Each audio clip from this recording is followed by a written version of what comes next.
Hey guys, in this video I'm going to be showing how to make a hair rinse. This can help with hair growth, shine, manageability, anything you can really think.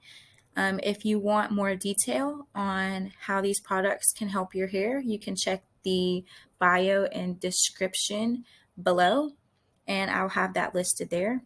Also, this does not last very long, so if you're going to use it, I'd use it immediately after making it or about 2 to 3 days prior. Then you'd need to throw it away. So that's just a FYI, and I hope you enjoy this video.